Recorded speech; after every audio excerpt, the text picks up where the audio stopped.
my success is not your success. And what do we mean by that in Frios? You can use this as a side hustle where you can just make as much as you want to, because everyone asks the question. You've all been on that call. How much money can I make? If you got like me, I'm going to work endlessly and be as successful as I can be. But your idea of success might be to work just a couple of events a week because you're semi-retired. You just don't want to sit at home all day watching the news, whatever it is. So that's both. Then we have some that are now buying 2 territories in their second van and now going into the third van and really try to expand and build their little mini empire of sweet rides, as we call them. Welcome to the Franchise Founders Podcast.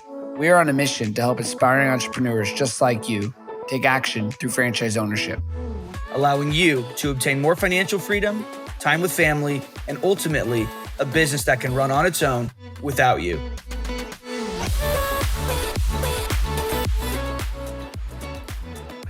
Hello and welcome to the Franchise Founders Podcast, where we interview franchise founders and executives of franchise brands about their business, their story, get to know them on a personal level. And I'm very excited about our guest today. And before I get into introducing him, I want to give you a quick backstory on this company and this podcast. Have you ever thought about, as a franchise, if you're a franchise coach or consultant listening in, how you've got all these brands in your inventory that are larger investments, but you have candidates that want to own their own business. And whether they have the capability or not, some want to invest less capital to get into business for themselves. Or if they have less capital, they still want to get into business for themselves. And what I'm excited about is this company has created a business model where you can make a great living through the business without investing a ton of capital to get off the ground. And what I thought was most exciting was Christian and I were doing a podcast, and we talked something about how, we felt like you should only show brands that have an item 19. And what I like about Cliff Kennedy, who's our guest and the CEO of Frios Pops, is he reached out to me on LinkedIn and he said, "Hey, Dan, I listen to your show often. And I'm a fan, but I have to respectfully disagree with your most recent episode." And obviously said with a ton of respect, and we jumped on a call and I said, I'd love to hear your perspective. And Cliff definitely changed my perspective, and that's okay, right? Having an open mind, because when he explained how his business works and why they don't have an item 19, it wasn't for some reason other than, well, he'll get into that. But I just thought it was interesting. If you're a franchise coach or consultant, you listen to our other podcast, we're adjusting our opinion a bit, and Cliff will get into the reasons why. But Cliff, how are you today? I'm doing great. Thanks for having me. Excited about this. And yeah, I appreciate even the response there that, I just wanted to let you know my thoughts, and I appreciate the content y'all are putting out and want to be a part of it. So thanks. Yeah, that's in my new company, one of our core values is all around the idea of saying how you feel, even if it's not a popular opinion. So you got to be able to have different opinions to get to sometimes new decisions. And Christian, how are you? Doing fantastic, man. Awesome as always. And Cliff reached out to me as well, saying the same thing. And I keep an open mind, and I think that Cliff does have a compelling answer to that question, and we'll get into it. But before all of that, let's dive in and talk to you, Cliff. Before we even talk about the brand, how did you get into franchising? That's always a great story that I have learned that everyone in franchising says, right? So mine just happened to be that I got stuck in traffic every day and saw a Frios stand, and I said, forget this. I'm going to stop eventually. So I stopped and tried the key lime pie pop, and the heavens opened up. The birds started chirping. The sun was shining in my face. It was that moment that I was like, this is an unbelievable product. And so from there, I became a franchisee May 1st of 2018 for Frios. And then the company just didn't have what I thought franchising needed. It didn't have that infrastructure and support. And then so from there, I called up the owner of the business and said, "Hey, I'd like to buy the company."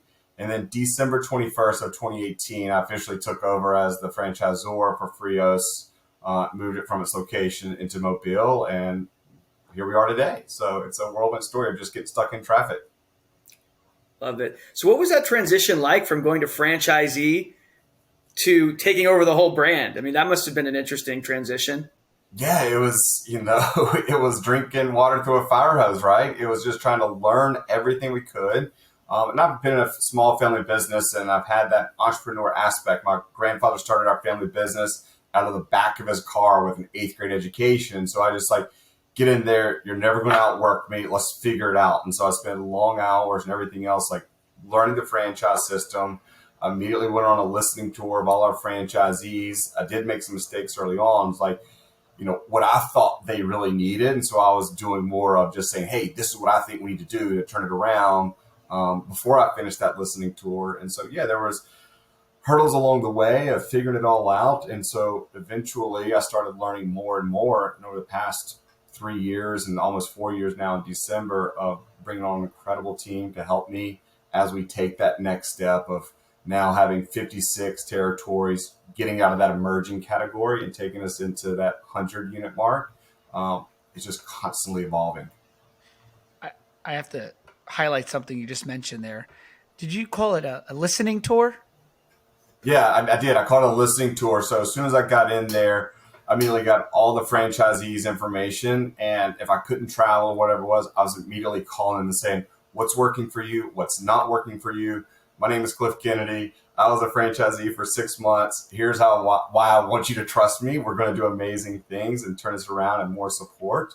And so you've got to get that buy-in from them. You've got to know that you're there for them and picking up a phone call. So it was very much. And I try to do that. I just finished mine up. So I try to do it twice a year. And I just finished my halfway point of the year of my listening tour, calling all the Z's, saying what's going on, what are we doing bad, getting that constructive criticism to make myself and our team better. That's pretty amazing because every franchisor will typically say we provide a tremendous amount of support, but we all know at the end of the day, not every franchise is created equal. And everyone says we're the best thing since sliced bread. But first of all, like Dan mentioned, I love the term listening tour. But the fact that you do that and you commit to doing that, what'd you say, once or twice per year? You said twice per year? I do it twice per year. I try to do it at the end of the year and halfway through the year to get a pulse of wherever we are.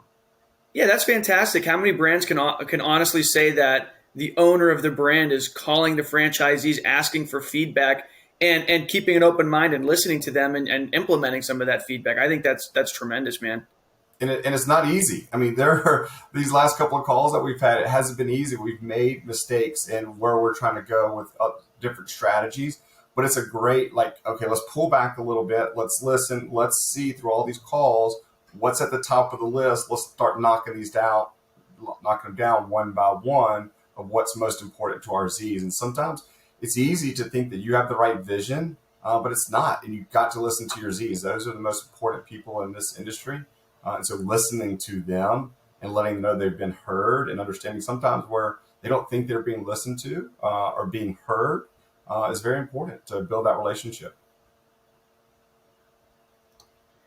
Yeah, I mean, no doubt about that at all, man. I mean, you got to listen to your franchisees. They're the ones on the front line. So I get that 100%. And I think that's super commendable. So kudos to you, man. Well, let's dive into the brand now. Let's talk about Frios Gourmet Pops and how delicious they are and how the business model works. Yeah. So, when I first took over the company, it was all brick and mortar. And during COVID, which I say was probably the greatest thing that ever happened to our brand, was we realized we can't be static. We have to go to the people. And so during the pandemic, when people were writing in sidewalk chalk on their driveways and writing us thank you letters of you're bringing us happiness, we're like, we got to change this up. So we immediately changed it up. We tie-dye wrapped up some vans, put a freezer and a refrigerator in there, and we hit the road with some fun music and everything else. And so we realized you don't get in your car to go to a Frios. You get in your car to go to the grocery store or dinner, and you might drive past and stop as what we call a lanyard, like an added extra for the day. So now that we have the ability to go to the corporate events, go to the birthday parties, we are a company that needs to go to the people. And so that has been a tremendous transaction. And we never say we're a food truck. And as you alluded to earlier, we always get included in those food categories. But we're selling a prepackaged product and shipping it out weekly to our franchisees. So they don't have to worry about 3 compartment sinks and all these food truck requirements. We're a prepackaged product that allows them to have just a freezer and sell happiness on a stick, is what we say every single day. I like that too. Happiness on a stick. It can't get any more simple. Everyone's like, okay, so how about this discovery day? It's like, your discovery day might be like 30 minutes. We're going to tell you the flavors we have. We'll give you some sales strategy and all this kind of stuff. But they do come in for a day to do training on their vans and all. But even as we go to trade shows and everything else, like, this is the simplest thing I've ever heard of. Like, yeah, I mean, it's not complicated. You're selling a popsicle. That's that easy. So Cliff, you mentioned family business, families, your grandfather, and then you mentioned you were driving in your car and you were in traffic. I'm assuming on the way to work, and you stopped off. I don't think you mentioned, what did you do? What was the job you were driving to? Type of job? No, so I was actually driving home from work one day when I stopped at Frios for the first time. But I was in the family oil and gas business that my grandfather started. So I only know like hard hats and gas detection and all those great things that my family business had. So what did you do? Were you in sales or what was your role? Yeah, I was in sales. So I was our corporate sales director for our family business. So this was easy gravitating, like, I'm in the sales business now, that we're selling ourselves to events and corporate. It's interesting because like a lot of our listeners, our listeners are founders of franchises, franchisees, and a lot of potential franchisees. And, if you're listening and you're in sales, in my opinion, sales people are one step away from business owner. It's the closest to being a business owner as you could be, right? Because you're responsible for your income and you control your book of business and your clients. So you went from sales role to business owner, and then intuitively knew to listen, which you probably learned from being in sales and learning to listen. So it's just interesting. You transferred your skills to being a franchisee and then now to being a franchisor without, having owned a business previously. You're right. And I've never really thought about it that way. It's a great point, Dan. It's like, salespeople are always building a book of business, either for themselves or their corporate business that they work for. Who else would ever want to bring home all the money to themselves? Like, take your sales application of what you're doing and apply that to your own business. And then that's where true happiness comes. I talk to my mom and dad daily, and we still have a great relationship. But it was something innate in my body that I had my grandfather too much in me, that I needed to control my own destiny.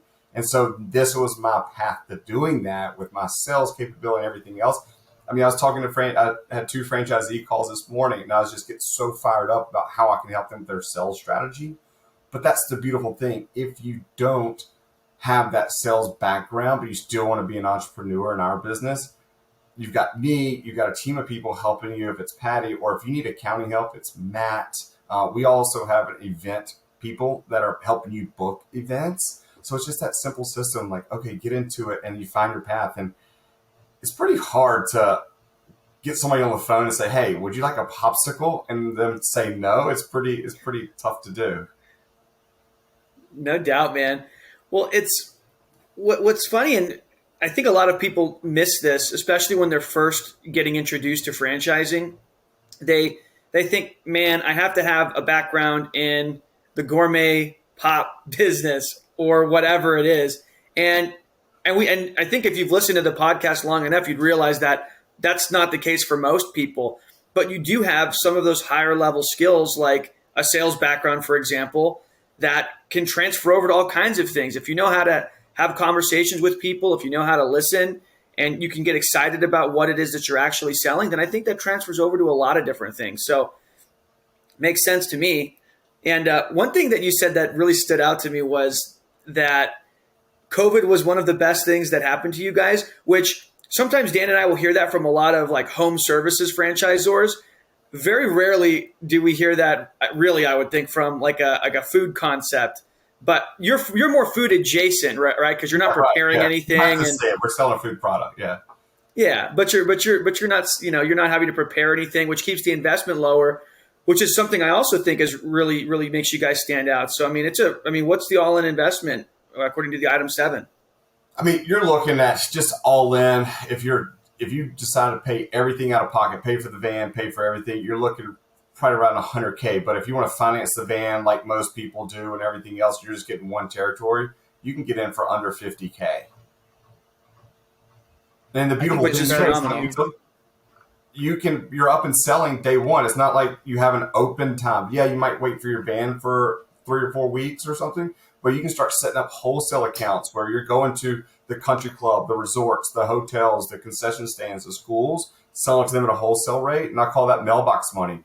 All you do is go drop it off, and then your mailbox gets a check. Very few options in the under 50,000, 50,000 range that, it's great, because it's an amount of money that, people can they finance as part of this business? They can finance the van. That's the main thing. They don't finance the territory fee, but they can finance the van. But they could do a rollover. They could do a 401k rollover for the 50,000. Absolutely. They could do a HELOC if they needed some access to capital. Credit cards. No, I'm just kidding. There's a lot of people doing all those things. They're like, okay, I'm just going to get a small business line of credit or a HELOC because it's not a lot of cash outlay for them just to go lock that up real quick. Right. So that's the beautiful thing about us is like, not only are we a super simple system that you're off the ground running. I mean, look, everyone's risk adverse, okay, like investing anything. But we're gravitating to that middle America that we've all seen change and want to control their own destiny coming out of the pandemic and everything, of losing their job, and how do we take control of our own lives? This is it. Not all of those people have $1 million liquidity or can go get $1 million loan to build out XYZ retail location.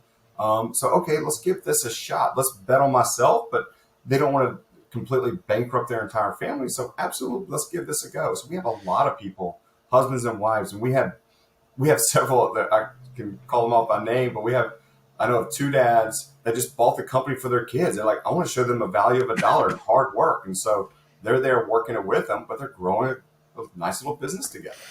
It's interesting. Like the desire to own your own business, I think, grows every generation, right? The freedom and with technology making it more accessible.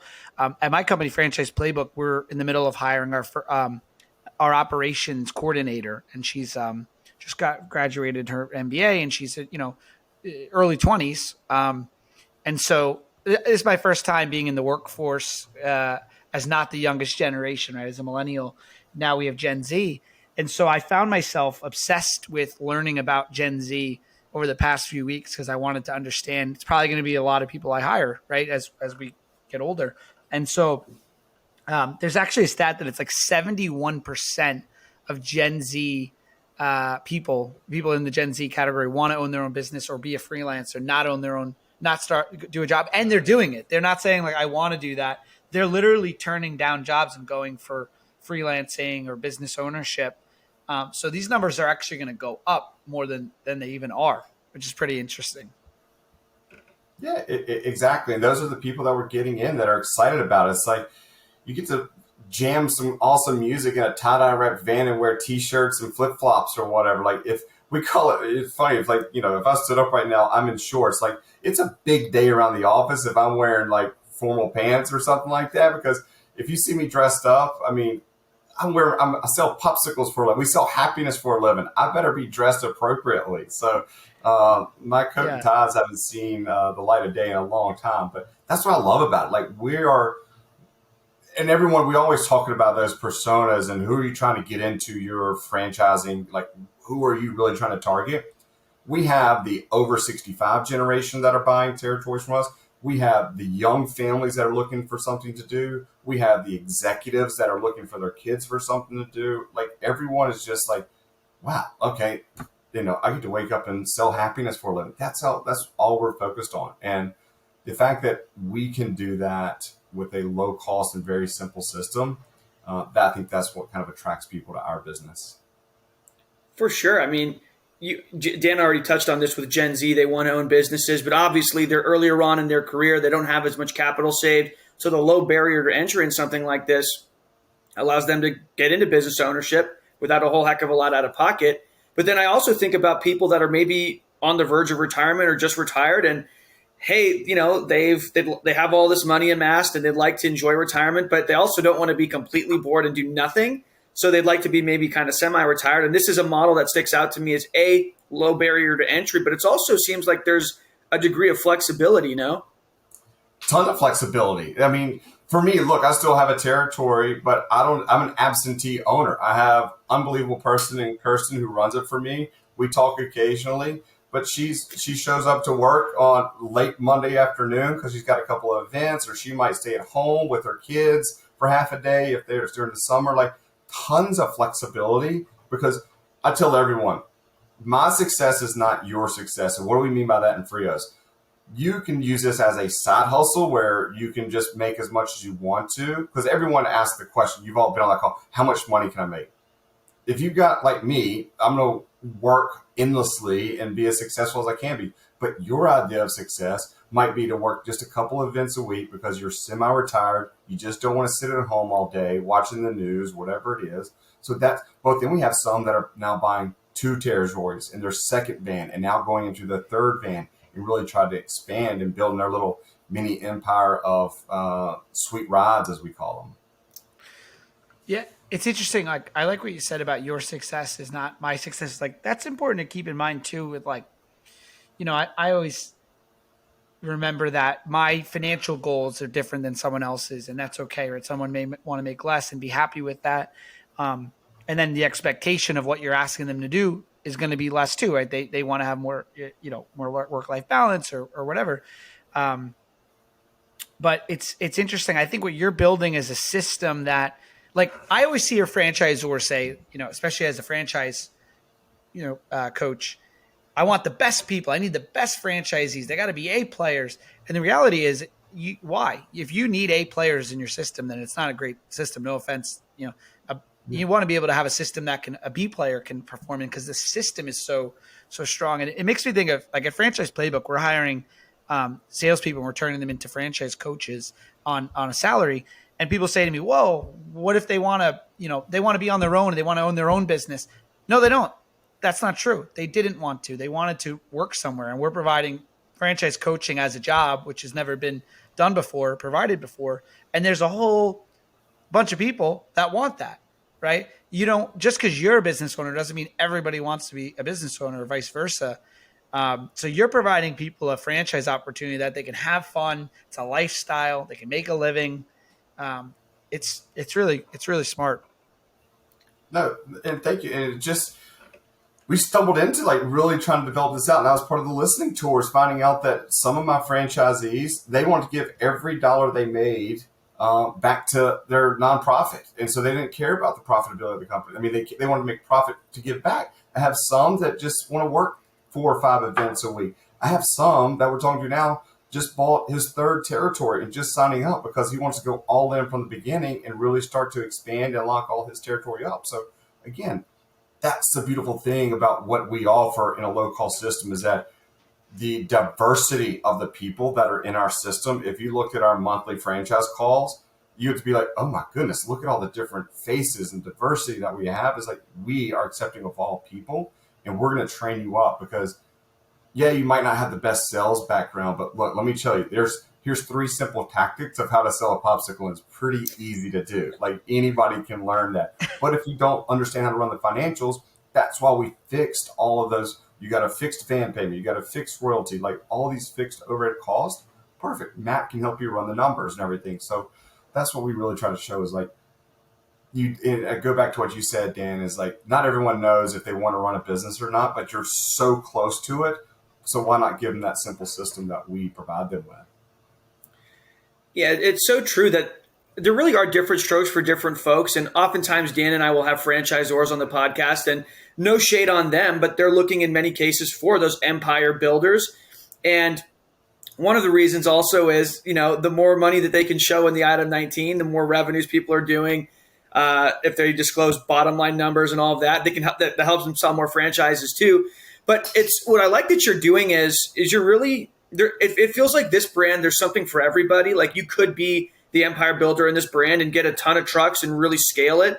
Or you could be the person, like you said, that wants this as a side hustle. And there's not really a ton of brands within franchising that are saying, hey, come in here, let this be a side hustle. Because if they're going to show that in their item 19, people are going to wonder about that. Well, why are they only making XYZ per year? But that's what they want. And so I think that there's almost like a little bit of a gap that you're filling in there. And that's where you call this out about the item 19, which it makes sense what you're saying now, where I think as a general rule for certain types of businesses, it could make sense. But there's, especially with a flat rate royalty and with how you're almost like democratizing business ownership, making it a side hustle, or people that want to have, an empire builder mentality. There's something for everyone in there and everyone in between. So I think that you make a pretty good case about why the item 19, especially in your case, isn't needed. But I'm curious to hear your thoughts and to have you elaborate on that. Yeah, you're exactly right. And if I were to show an item 19 or everything just off the internal financials that we move around and all, but it's like everyone's got the bell curve, and I've got to take off those bell curve people. It's like, okay, but why did I take that person out? Well, I know this franchisee, all they want to do is just have a little bit of fun. They don't want to sit at home all day. And then this one, who was super successful, has 3 vans. So I'm not comparing apples to apples there. So yeah, you do have those middle, 80-20 principle that are right in the middle. They're trying to grow a successful business for themselves and their family. And some of them are doing it as, like you said, the side hustle. And then we're having them, one of the wife or the husband or whoever it may be, leave their job. And like now they're really starting to expand a little bit. But absolutely, my job as a franchisor is the best success for my franchisees. I did not feel in the industry that we're in, I needed to be like, well, I don't think these financials are right. Nope, I know it's right because all I did was charge you a fixed royalty. I don't care how much more money I could have made off of you.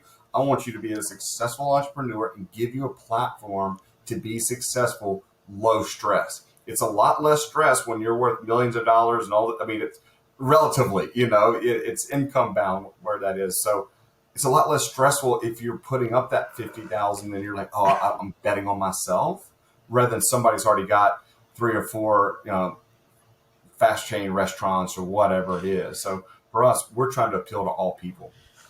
So flat fee model, and then how many territories do you think there are available in the United States alone? Alone, probably 5,000, 4,000. It's because every territory, that's how big it is. It's like, if you go look at it, you're like, oh, you got to be in LA, you got to be in Chicago, Miami, you got to be in these big cities. But some of my greatest franchisees are in the smallest towns that have nothing there, and median household income is probably like 45K. And it's like, okay, well, they're crushing it because they have wholesale accounts, because they're involved in the community. They're doing amazing give backs. A lot of our franchisees do give backs for nonprofits. It's been a huge success for us because we don't have to have an event all day or set up. Say, hey, book Frios, and all events that you book, no matter if it's a month from now or 2 months from now, we'll go back to this nonprofit, and it's great for them. And so that is what it goes back to, is just like, again, flexibility. We can be a chameleon in this space. And, our territories are 200,000 people. You can be wildly successful in that. And so our initial territory fee is $17K. And to get 2 territories is an additional $10,000. So every additional territory that you get is, so you can get 400,000 people for $27K, and you can stay very, very busy. What I love about that too, now that you mention it, is the fact that you said you have some of your best franchisees are people that are in some of those smaller markets that would otherwise, in many cases, be overlooked by other franchises. And what's great is the model doesn't need some, $100,000 household income and all these other demographic requirements. It seems like it can succeed in just about every kind of market, because who doesn't like frozen pops, right? I mean, come on. Yeah, because everyone's got them in their freezer, and everyone's got kids. And so it's like, as you get into our system, you start to see like so many of our potential franchisees come here. It's like, oh, well, can I sell to this person? And this person, and I always laugh. I said, as long as it's legal and ethical, I don't care who you sell to. Just go sell. Like, create happiness in the community. And so that's how easy it comes down to. Makes sense to me, man. I think that's really special. And just for some people that maybe aren't as familiar with a fixed rate royalty structure, typically, in many cases for franchises, they're charging a percentage of gross revenue as the royalty, which essentially means the more revenue you do, the more money you're paying, which is fine. But with a fixed rate royalty, it's nice because and this is all hypothetical numbers, but the $1 million business is paying the same royalty as the person doing 100,000. So the more money you make, the more money you keep in a fixed rate royalty model. So that's fantastic news. Yeah, look, it hurt to do it at the beginning because I was like, oh, this is the lost revenue for us. But I was like, this is so much better because now we're starting to see our Z's reinvest in their own territories and expand and buy up other territories. So because it's that ability to say, okay, I can see what I can do now with one van. Let me see what I can do with two vans. And it's just a little added to your bottom line. It's a great thing.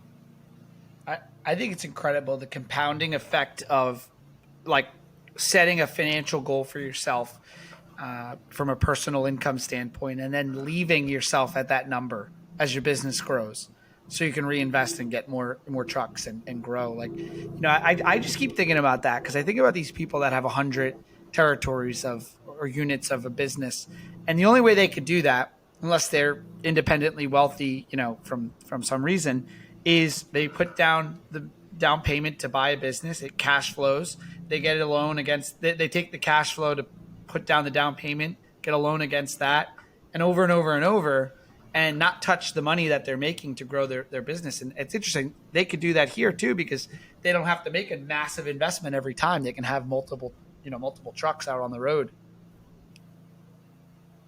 Yeah, you're exactly right. It's like, as I talk to you and I talk to others or talk to both of you and others, it's like little ideas are popping off in my head of like how we even sell ourselves and like how do we get that scalability. And the difference is it's like not being in the broker networks because, we get shut down because, oh, you don't have an item 19? See you later. Or our territory fee is $17K? See you later. Like, that's just the way we're going to be. Like, I want to resonate with more people, but we're never going to get that lead gen like everyone else does. But what we do get is when people find us, it's more of that quality lead. Like, this is what I'm looking for. And this is what so we don't have those hundreds and hundreds of leads coming in every week. But the leads we do, our closure rate is so much higher because they're like, oh, this is what I'm looking for. I'm looking for flexibility and simplicity in my life at a very low cost.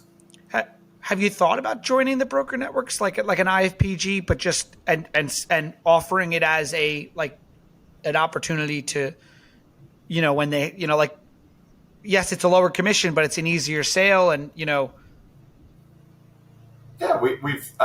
I won't say the brands we've spoken with. Sure. No, we get shut down immediately. And look, this is probably not going to be the most kosher thing to say, but to me, it's when I hear the brokers like, oh, the best interest is the franchisee. We're like, okay, if that's the case, then why wouldn't you take me on? And if I'm at a lower cost and if they want that, why wouldn't you take a lower commission? Because I promise you how hard it is for you to close that deal. They've got to come up with $500,000. You're going to close 50 deals with us and an amazing amount of territory availability with much less work.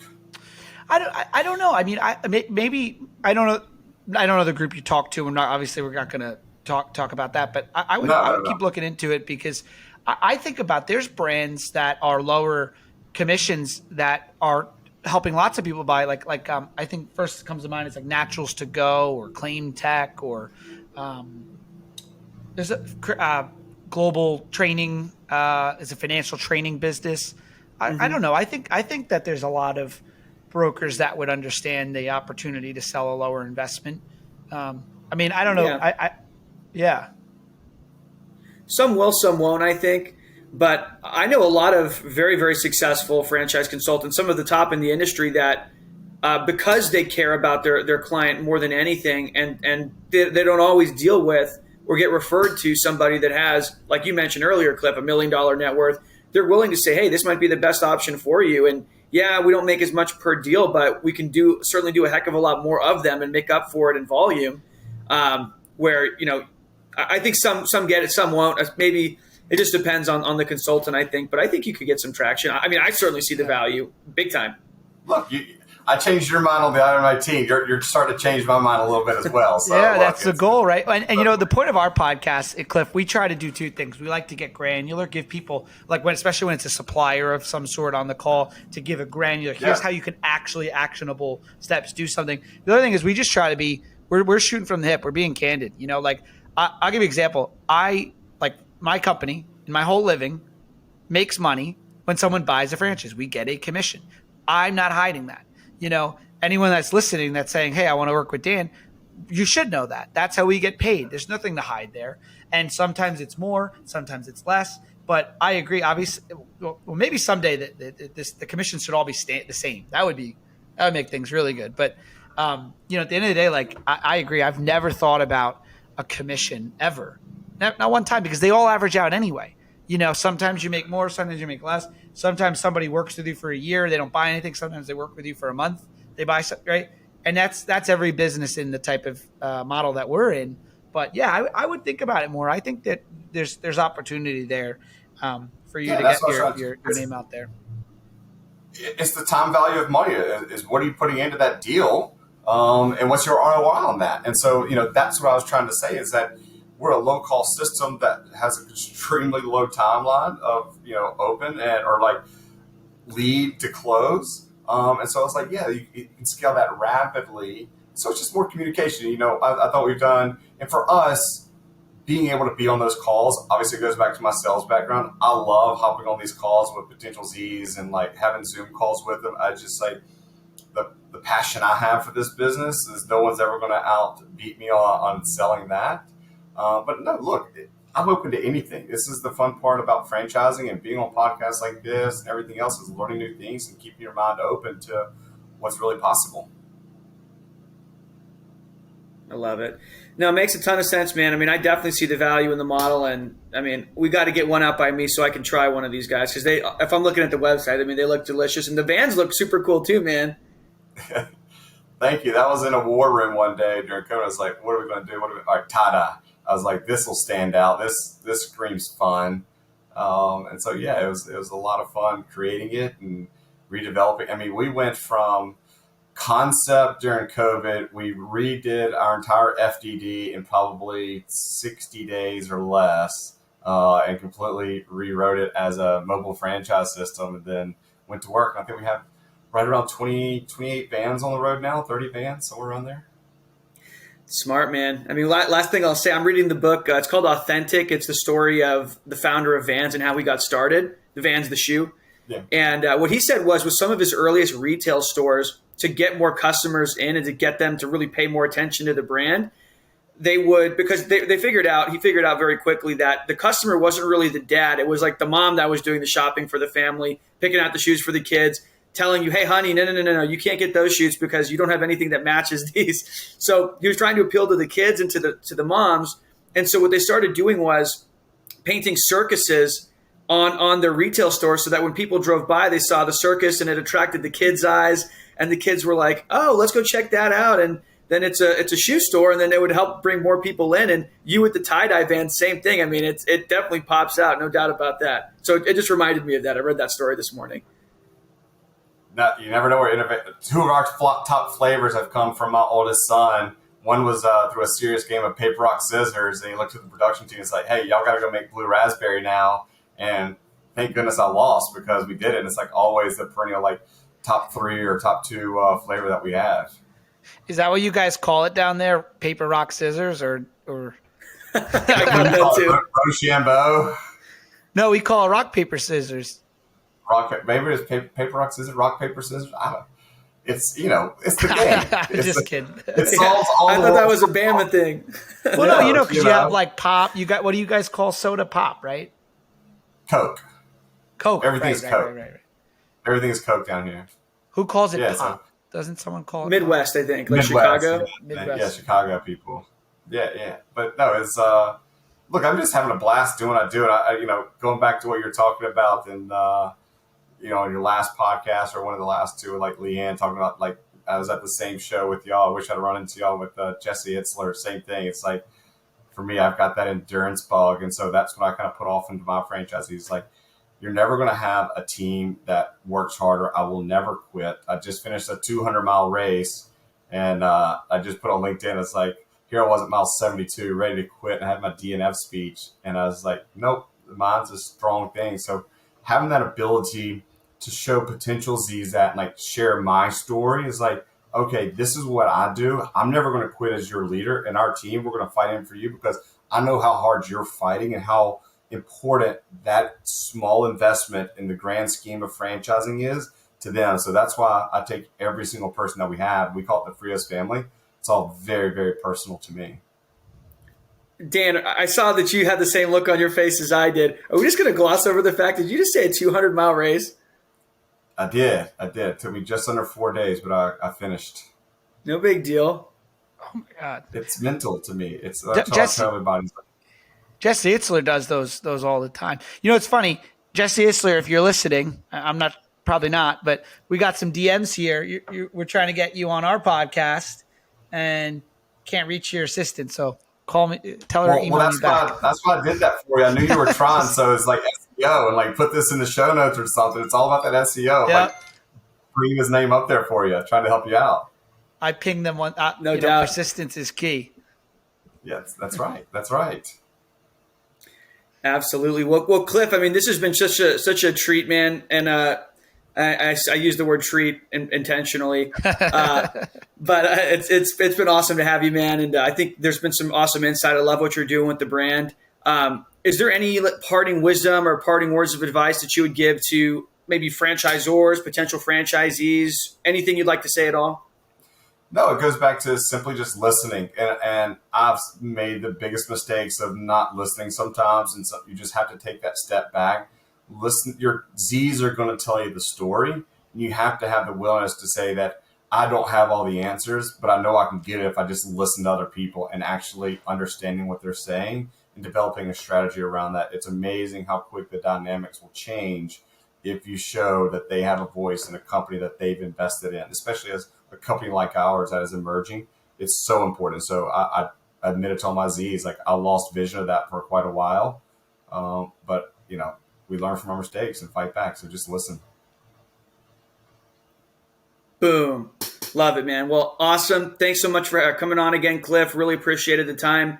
And everyone that's listening, as always, hit that subscribe button, share the review or write the review, share it with your friends, all that good stuff. That helps us to get the word out about awesome brands like the one that Cliff has, and just share the story of franchising. So thanks everyone for coming on, and we'll see you on the next episode. Thanks for listening to this episode of the Franchise Founders Podcast.